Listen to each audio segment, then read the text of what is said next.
दोस्तों नमस्कार, स्वागत है आप सभी का एक बार फिर से। अगर आप अपनी लाइफ में कुछ नया सीखना चाहते हैं तो चैनल को सब्सक्राइब जरूर करिएगा। दोस्त, मिल गया मुर्दों को जीवित कर देने वाला पौधा, इसके चमत्कार जानोगे तो चौंक जाओगे। जी हाँ, जो मुद्दे तुल्य शरीर है, जो चलने फिरने में असमर्थमान है, जो खाट पर पड़ा व्यक्ति है, उसे भी यह पुण्य नया जीवन प्रदान कर सकता है। तो आज की वीडियो बिल्कुल ही ध्यान से देखना। यह पौधा हमारी वीडियो के माध्यम से देख लीजिए। ये पौधे आपको यत्र तत्र कहीं पर भी रहते हैं, चाहे गांव में रहते हो या शहर में रहते हो, कहीं पर भी रहती हो, ये पौधे बहुत ही आसानी से देखने को मिल जाते हैं। अधिकतर यह सब्जी के रूप में भी प्रयोग किए जाते हैं। तो आज मैं आप लोगों को इसके डिब्बे एवं चमत्कारिक गुण को बताऊंगा। अगर आज की वीडियो आपने मिस कर दी तो आपको सारी जिंदगी पछताना ही पड़ेगा और इससे मिलने वाले सिद्धि के बारे में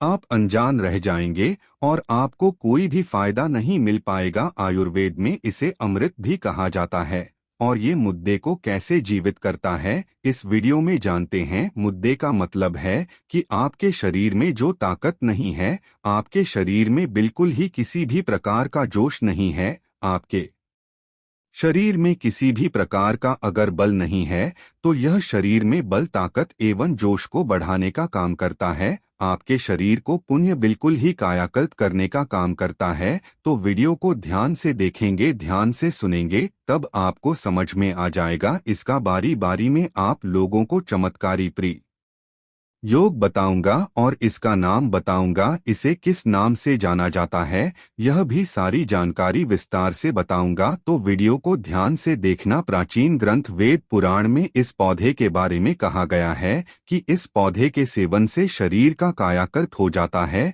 जी हाँ, बिल्कुल ही बोर्डे शरीर को पूरा नौजवान बना देता है। यह शरीर का कायाकल्प कर देता है। देवी देवता ऋषि मुनि इस पौधे के रस का सेवन अपने चीर आयु बढ़ाने के लिए, अर्थात अपने बल को बढ़ाने के लिए, अपनी उम्र को बढ़ाने के लिए इसका प्रयोग करते थे। यह भी माना जाता है चीर आयु बनाने एवं बल समर्थक वाहन एवं स्मृति प्राप्त करने के लिए इसका आज भी हिमालय में रहने वाले संत महात्मा है आज भी प्रयोग करते हैं। चरक संहिता में इस पौधे के बारे में कई बार हमें उल्लेख मिलता है। तो आइए इस पौधे का नाम जानते हैं। देखिए, इस पौधे का नाम है ब्रह्म। में ध्यान से सुनना, इस पौधे का नाम है ब्राह्मी। आप कैसे नाम ब्राह्मी पड़ा, आइए जानते हैं। तो चरक संहिता में यह जो ब्राह्मी नाम का पौधा है, इसका कई बार उल्लेख मिलता है। सृष्टि के रचिता भगवान ब्रह्मा के नाम पर इस पौधे का नाम ब्राह्मी रखा है। अब इस पौधे का नाम ब्रह्म है, तो इस पौधे में ब्रह्मा जैसे गुण भी पाए जाते हैं। बस नाम रखने से नहीं होता, इसके अंदर में कुछ ऐसे गुण हैं जिसके कारण इस पौधे का नाम ब्राह्मी रखा गया है। ब्रह्मा जी के गुण इस पौधे में बसते हैं, ऐसा माना जाता है। धमनी पौधे का उपयोग हजारों वर्षों से आयुर्वेद में किया जा रहा है। जड़ी बूटी के रूप में सबसे ज्यादा ब्राह्मी के फूलों का इस्तेमाल किया जाता है। यह मस्तिष्क के लिए बेहद उपयोगी होता है, इसलिए इसे ब्रेन बूस्टर भी कहा जाता है। आज भी मस्तिष्क की पावर को बढ़ाने के लिए जो मार्केट में टॉनिक आते हैं, दवा आती है, उसमें इसका प्रयोग होता है। इसके पाउडर का प्रयोग होता है। यह ब्रेन को बूस्ट करता है, अर्थात यह बुद्धि को बढ़ाने का काम करता है। तो वीडियो को ध्यान से देखना। आज इसका आयुर्वेद एवं और इसका मैं आप लोगों को धार्मिक प्रयोग भी बताऊंगा। वीडियो को बिल्कुल ही मिस मत करना। अधूरा ज्ञान हमेशा खतरनाक साबित होता है। इस प्रकार का ज्ञान आप लाखों रुपए खर्च करेंगे, पूरे यूरोप में आपको कोई भी नहीं बताने वाला। दोस्तों, आगे बढ़ने से पहले एक लाइक जरूर करें। यह बात तो आप जानते हैं, प्राचीन समय का आयुर्वेद बहुत ही उत्तम था। आपने देखा होगा प्राचीन समय में किसी भी प्रकार का तो हॉस्पिटल था, न मेडिकल सुविधा थी। टेबल जड़ी बूटी के माध्यम से असाध्य बीमारी को चुटकियों में ठीक कर पाते थे। लेकिन आज का समय ऐसा हो गया है कि लोग पैसा कमाने का साधन बना चुके हैं। आयुर्वेद की सही तरीके से जानकारी ना होने की वजह से जानकारी के अभाव में हम जो है सब मेडिसिन की ओर बढ़ते जा रहे हैं और अपने आप को बिल्कुल ही बीमारी की ओर स्वयं हम अपने आप को बीमारी की ओर झूठ पर जा रही है समर्पित करते जा रहे हैं। तो आइए ब्रह्मे के बारे में कुछ विशेष रूप से जानकारी बताना मूंगा आज की अगर आप वीडियो मिस करते हैं दरअसल को तो सारी जिंदगी आपको पछताना ही पड़ेगा। इसके जो आयुर्वेदिक प्रयोग बताऊंगा लाखों रुपए खर्च करेंगे फिर भी इस प्रकार का ज्ञान कोई भी आपको नहीं बताने वाला। तो अभी तक आपने वीडियो को लाइक नहीं किया है तो वीडियो को लाइक जरूर कर देना और सच्चे दिल से कमेंट बॉक्स में लिख देना जाए। श्री कृष्ण को आयुर्वेद का देवता भी कहा जाता है। तो यह भ्रम नाम का पौधा है। इसके अनेक नाम हैं, कई जगह इसे सोमबल्ली के नाम से जानते हैं। ध्यान से सुनना। और इसका संस्कृत नाम है धमनी और इसको हिंदी में भी ब्राह्मी के नाम से जाना जाता है। कई जगह इसे जल ब्राह्मी, नीर ब्राह्मी या जल नेवी के नाम से जाना जाता है। इससे आपके यहाँ किस नाम से जानते हैं हमें कमेंट सेक्शन में जरूर बताइएगा और कमेंट में जरूर लिखना, क्योंकि बहुत सारे लोग हमारे कमेंट को पढ़ते हैं तो उन्हें भी समझने में सरलता होगी। और इसका वनस्पति नाम है बको का मोह नहीं रही। तो आइए हम आप लोगों को बताने का प्रयास करेंगे कौन सी बीमारी में इसका कौन सा हिस्सा प्रयोग होता है और इसका धार्मिक महत्व क्या है। हम वीडियो में बताना चाहेंगे कि इससे आपको भूत भविष्य वर्तमान देखने की सिद्धि प्राप्त होती है। वीडियो के बीच में बताएंगे किस प्रकार से मिलती है। तो एक संत महात्मा से हमारी मुलाकात हुई, ध्यान से सुनना। बहुत संत महात्मा वैद्य है तो बेहद के पास में बैठे बैठे कुछ क्षण हमने अनुभव किया। वह एक रोगी को देखते हुए उनकी बीमारी को बताते हैं कि आपको फलाना बीमारी है, आप इतने दिन से पीड़ित हैं और आपके घर में यह पीड़ा है और आपको यह ग्रह नक्षत्र की पीड़ा है। हमने बैठ से पूछा कि आप इनके चेहरे देखकर कैसे आप इनके बीमारी के बारे में बता देते हैं, इनके ग्रह नक्षत्र की पीड़ा बता देते हैं। तो उसने हमें बताया कि हमने 6 महीने तक लगातार भ्रम नाम के पौधे के चूर्ण का प्रयोग किया था। उनके अनुसार यह बताया जाता है कि भ्रम भी नाम का जो पौधा है इसके चूर्ण का 6 महीने तक प्रयोग करने से, ध्यान से सुनना, दूध में अगर इसका 6 महीने तक 1 चम्मच पाउडर को डालकर के नित्य प्रयोग किया जाए तो व्यक्ति को भूत भविष्य वर्तमान देखने की सिद्धि प्राप्त हो जाती है। कैसे सिद्धि प्राप्त होगी वीडियो के आखिरी में बताऊंगा। चलिए इसके मैं आप लोगों को आयुर्वेदिक प्रयोग की ओर ले चलता हूं तो वीडियो में कंटिन्यू बने रहना। इसके चमत्कार जानोगे तो चौंक जाओगे। सर्वप्रथम ये दिल की बीमारी को ठीक करता है। देखिए भ्रम एक ऐसी जड़ी बूटी है जिसको दिल के लिए बहुत ही शुभ माना जाता है, अच्छा माना जाता है, कारगर माना जाता है। ब्राह्मी में एंटीऑक्सीडेंट और एंटी इन्फ्लेमेटरी गुण पाए जाते हैं और कुछ ऐसे तत्व पाए जाते हैं जो कि हाथ को यह जल्दी सेहतमंद बनाने का काम करता है। जो लोग दिल की बीमारी से जुड़े हुए हैं, जिन्हें बार बार हार्ट अटैक आता है या फिर दिल संबंधित जो बीमारी है, देखिए आपको परेशान नहीं होना है। आयुर्वेदिक दवा धीरे धीरे काम करती है लेकिन जड़ से मिटाने का काम करती है। तो दिल संबंधित आपकी जो भी बीमारी है, लंबे समय से परेशान हैं तो आप जो भी दवा चला रहे हैं उस दवा के साथ में ब्राह्मी का प्रयोग कर सकते हैं। ब्रह्मा का चूर्ण आपको आधा चम्मच से स्टार्ट करना है और इसकी खुराक 1 चम्मच की ओर तक ले जाना है। तो प्रथम दिन आपको आधे चम्मच का प्रयोग करना है।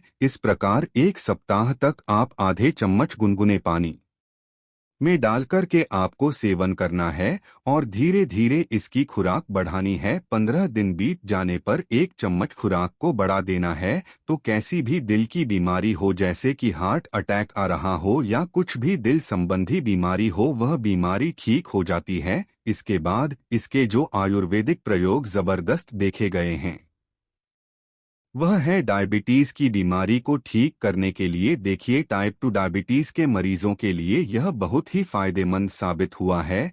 देखिए इसमें कुछ ऐसे गुण पाए जाते हैं जो कि शुगर को नियंत्रित करने का काम करते हैं, ब्लड में इंसुलिन की मात्रा को यह कंट्रोल करते हैं। तो कैसे करते हैं? जो लोग लंबे समय डायबिटीज की बीमारी से परेशान हैं, ऐसे लोग क्या करें? सुबह खाली पेट आधा चम्मच इसके पाउडर को डालकर के नित्य 2 से 3 महीने तक पिए। अभी आप जो है अपने ब्लड में इंसुलिन की मात्रा को चेक कर लीजिए कितना बड़ा है, उसके बाद में इसे पीना शुरू करें और 3 महीने के बाद चेक कराना। आप खुद देखना आपकी जो शुगर की बीमारी है यह बिल्कुल ही एक नॉर्मल स्टेज में आ जाएगी। आप नॉर्मल व्यक्ति जैसे हो जाएंगे, अर्थात यह धीरे धीरे कंट्रोल करेंगे, लेकिन आपका शुगर की बीमारी को जड़ से समाप्त करती है।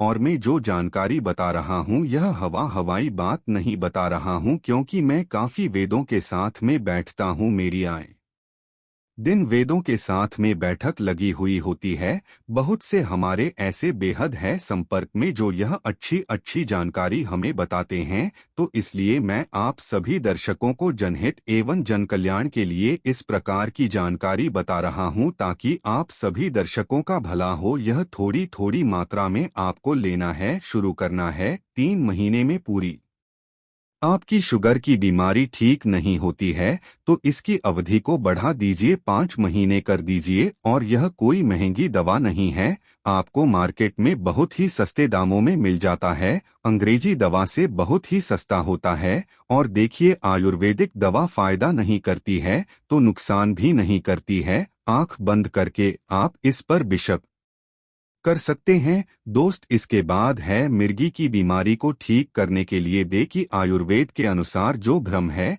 यह शरीर की सभी नसों को मजबूत करता है। मिर्गी के साथ साथ जो लकवा की बीमारी है उसमें भी बहुत ही ज्यादा फायदेमंद है, क्योंकि यह शरीर की नसों को और हमारा जो ब्रेन है इसे बूस्ट करने का काम करता है। और मिर्गी की बीमारी कब होती है? हमारे ब्रेन में प्रॉब्लम होने के कारण होते हैं। जो लकवा की बीमारी होती है, क्योंकि ये नर्वस सिस्टम से जुड़ी दोनों बीमारी है, तो मिर्गी की बीमारी ठीक करने के लिए आप आयुर्वेदिक दवा ले रहे हैं, कोई बात नहीं। आयुर्वेदिक आप जो मेडिसिन दवा ले रहे हैं, कोई बात नहीं। मेडिसिन दवा के साथ में इस दवा का भी प्रयोग कर सकते हैं। कोई भी दवा ले रहे हैं उसके साथ में प्रयोग कर सकते हैं। आधा चम्मच सुबह और आधा चम्मच शाम को, ठीक है। इसे गुनगुने पानी के साथ में आपको लेना है। गुनगुने पानी का आधा गिलास गुनगुना पानी ले लीजिए सुबह शाम। आधा आधा चम्मच में आधा चम्मच नहीं लेना चाहते हैं तो उससे भी थोड़ा कम कर दीजिए। सुबह शाम पीना, कम से कम आपको इसे 2 से 3 महीने तक पीना है। तो आपके नर्वस सिस्टम से जुड़ी, अर्थात जैसे लकवा की बीमारी है, मिर्गी की बीमारी है, उसमें काफी लाभदायक सिद्ध होता है। बिल्कुल ही इस प्रकार की बीमारी को ठीक करने का काम करता है। और ये बुद्धि को कंप्यूटर जैसा फास्ट भी बनाता है। आपने देखा होगा बुद्धि को तीर करने के लिए ब्राह्मी का प्रयोग आज भी करते हैं। दोस्तों, आपने ब्राह्मी का टॉनिक देखा होगा, मार्केट में आयुर्वेदिक दवा में बहुत ही आसानी से इसका टॉनिक मिलता है। अब ऐसा क्यों मिलता है? लोग इसके टॉनिक पी रही है, क्योंकि यह बुद्धि को बिल्कुल ही हमारे कंप्यूटर जैसा फास्ट करने का काम करता है, हमारे ब्रेन को बूस्ट करता है, बुद्धि को तीर करता है। अब चलिए मैं आप लोगों को इसके धार्मिक महत्व की ओर ले चलता हूँ। नाम से ही स्पष्ट होता है ब्रह्मा, अर्थात ब्रह्मा जैसे गुण रखने वाला। तो हमने उन बैड से पूछा कि महाराज आप यह बताइए कि इसके 1 महीने तक सेवन करने से क्या फायदा मिलता है और 2 महीने तक सेवन करने से क्या फायदा मिलता है, और इसका किस प्रकार से सेवन किया जाए। इसके सेवन करने की आप जो है हमें विधि बताइए। उनके अनुसार उन्होंने बताया कि देखिए, अगर आपको सिद्धि प्राप्ति करनी है या फिर शरीर को हष्ट पुष्ट करना है, कायाकल्प करना है, अपने आप को चीर आयु बनाना है, तो आपको किस प्रकार से इसका प्रयोग करना है, चलिए मैं आप लोगों को बताना चाहूँगा। उस बात के अनुसार ही मैं आप लोगों को बताऊंगा। टोन वैद्य ने हमें बताया कि 1 से 1.5 चम्मच आपको शहद लेना है, अर्थात आपको हनी लेना है, जिसे हम बोलचाल की भाषा में मधु के नाम से जानते हैं। तो 1 से 1.5 चम्मच आपको शायद लेना है। और आधा चम्मच इसका पाउडर लेना है, अर्थात ब्रह्मा का चूर्ण आपको आधा चम्मच की मात्रा में लेना है और से मिक्स करके आपको एक टाइम खाना है। चाहे आप सुबह खा लीजिए या आपको शाम में खाना है, लेकिन आपको यह खाली पेट में खाना है। तो इसके महत्व कुछ इस प्रकार से ही 1 महीने तक इसका सेवन करने से शरीर हष्ट पुष्ट होता है। 1 महीने तक आप इसका सेवन करते हैं तो आपका जो बीमार पड़ा शरीर है, जैसे कि हमने बताया मुद्दे तुल्य जो शरीर है जिसमें बिल्कुल भी ताकत नहीं है, तो यह शरीर को हष्ट पुष्ट करता है। 2 महीने तक सेवन करते हैं तो यह बुद्धि को फास्ट बनाता है, जैसे इसे हम ब्रेन बूस्टर बोलते हैं। यह बुद्धि को फास्ट करता है। उनके अनुसार 3 महीने तक इसका सेवन करने से शरीर का कायाकल्प होता है, अर्थात आपके शरीर को नौजवान बना देता है। आप जैसे कि बुढ़ापे से ग्रस्त हैं, आपके शरीर में बिल्कुल ही बल नहीं है, आप शरीर का कायाकल्प करना चाहते हैं, तो 3 महीने तक मधु के साथ इसका सेवन कीजिए। धीरे धीरे आप इसका दोष बढ़ा सकते हैं। आधा चम्मच से 1 चम्मच की तरफ आप जो है धीरे धीरे आप अपनी खुराक बनाना शुरू कर दीजिए। फिर बाद में आपको 1.5 चम्मच शहद और 1 चम्मच इसके पाउडर को मिलाकर के आपको चाटना है, खाना है। तो 3 महीने के सेवन से शरीर का कायाकल्प कर देता है। 4 में चीनी के सेवन से दूरदर्शी सिद्धि प्राप्त होती है, अर्थात दूर की चीजों को आप अपने नेत्रों से देख पाएंगे और अपने करंट से अर्थात अपने कानों से सुन पाएंगे। इसके 5 महीने के सेवन से शरीर कठोर होता है एवं देवताओं को पराजित कर देने वाला बल प्राप्त होता है, अर्थात आपके शरीर में 10,000 हाथ क्योंकि समान बल प्राप्त हो जाता है। ऐसा हमारा धर्म लिखित शास्त्रों में है। उनके अनुसार भी यह जानकारी हमें प्राप्त हुई है। 5 महीने के सेवन से शरीर कठोर होता है, ब्रज के समान कठोर होता है एवं देवताओं को पराजित कर देने वाला बल प्राप्त होता है। दोस्तों, 6 महीने के सेवन से भूत भविष्य पलक झपकते किसी को भी देख करके आप उनके भूत भविष्य वर्तमान एवं उनके शरीर में चल रही बीमारी एवं रोग एवं दोषों को बिल्कुल क्षण भर में बता सकते हैं। इतना ज्यादा यह पौधा हमारे लिए चमत्कारी है, लेकिन इनके मिलने वाले फायदे के बारे में हम अनजान रह जाते हैं। केवल यह हमारे लिए घास फूस तक सीमित रह जाते हैं। देखिए, हमारे भारत भूमि में आज भी इस प्रकार के बहुत सारे पेड़ पौधे हैं जो किसी न किसी बीमारी को या किसी न किसी चमत्कारी फायदे को हमें प्रदान करते हैं, लेकिन हम जो है बिल्कुल ही आयुर्वेदिक धीरे धीरे समाप्त हो रहे मेडिसिन आ जाने के कारण मेडिसिन दवा की ओर हम सब बढ़ते जा रहे। देखिए, मेडिसिन दवा यूज करना काफी हद तक सही भी है, लेकिन हमें आयुर्वेद को भी छोड़ना नहीं चाहिए, क्योंकि आयुर्वेद में जीवन छुपा है। विदेशी लोग आयुर्वेदिक अपना रहे हैं और हम छोड़ते जा रहे हैं। यह आपके लिए एक पाप के समान है और कुछ भी नहीं। एक ऐसा समय आएगा जब मेडिसिन समाप्त हो जाएगी, तब आयुर्वेद की तरफ आपको पैर बढ़ना पड़ेगा और तब तक बहुत देर हो जाएगी, आप आयुर्वेदिक खो देंगे। इसलिए आयुर्वेद को न छोड़ें। आयुर्वेदिक हमारे देश का अमूल्य धरोहर है, इसे हमें समाप्त नहीं होने देना चाहिए। आयुर्वेद में जीवन छुपा है। दोस्तों, आयुर्वेद के देवता भगवान धन्वंतरी है। भगवान धन्वंतरी विष्णु के अवतार हैं।